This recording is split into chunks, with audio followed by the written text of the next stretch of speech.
Eric Vampen, bonjour.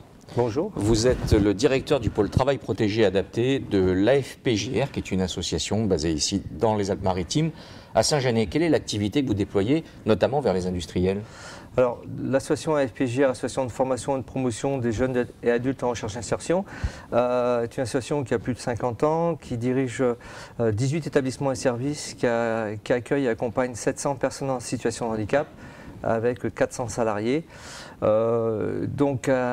Cette association a plusieurs pôles, un pôle éducation et soins spécialisés, un pôle hébergement et vie sociale, et un pôle travail protégé adapté, ce pourquoi nous sommes aujourd'hui au salon. Salon Industria qui se déroule donc aujourd'hui à Cannes-sur-Mer. Vous êtes exposant sur le salon. On est exposant sur le salon. Pour la première fois. Pour la première fois. Quel est l'objectif? C'est d'aller à la rencontre des industriels azuréens pour faire connaître vos services? Tout à fait. Enfin, il peut y avoir deux objectifs. Déjà, je pense, de se faire connaître, c'est important, parce qu'aujourd'hui, il faut qu'on développe la communication vis-à-vis des industriels. Et puis de rencontrer aussi certains industriels avec qui on est partenaire déjà, de très bons partenaires, WIT, Kone, Bayer Schneider, etc. Donc, et plein d'autres, je ne voudrais pas en oublier, c'est toujours délicat de nommer des partenaires parce qu'on en a beaucoup. Mais voilà, on sait que les établissements médico-sociaux, les entreprises médico-sociales et les entreprises adaptées ont besoin de développer la communication pour se faire mieux connaître, puisqu'on a un objectif quand même principal de par notre mission, c'est de développer, de se faire connaître pour montrer que les personnes sur handicap ont un potentiel vraiment de travail et sont capables de faire du travail de qualité et de valoriser ce travail-là en termes d'inclusion professionnelle. Vous pouvez nous donner un exemple de type de service que vous amenez à des industriels locaux au travers de l'entreprise adaptée? Alors, on a plusieurs services puisqu'on a 7 à 8 heures d'activité. On passe de la restauration où notamment on fait des plateaux repas qu'on livre. Je prends l'exemple du Crédit Agricole à Saint-Laurent-du-Var.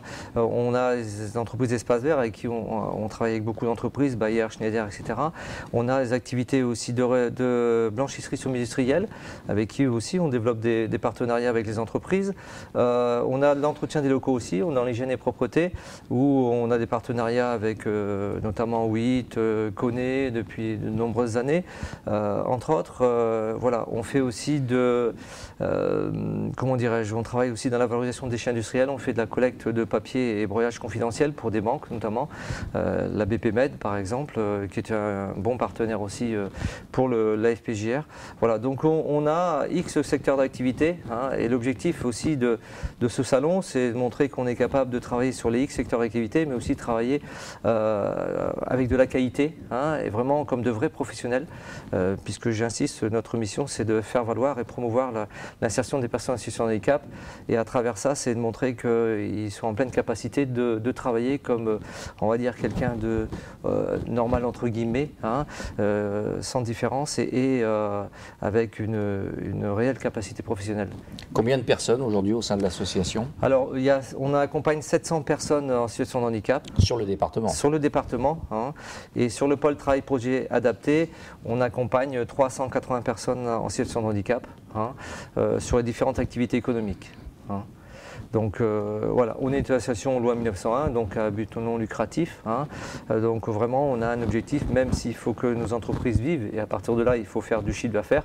On ne va pas cacher et ne pas dire ces mots-là. Il faut faire du chiffre d'affaires, il faut faire un peu de résultats, ne serait-ce que pour faire grandir l'entreprise et répondre à ses besoins d'investissement. Mais il est vrai que notre mission principale, c'est de promouvoir la personne en situation de handicap en termes d'inclusion professionnelle. Merci.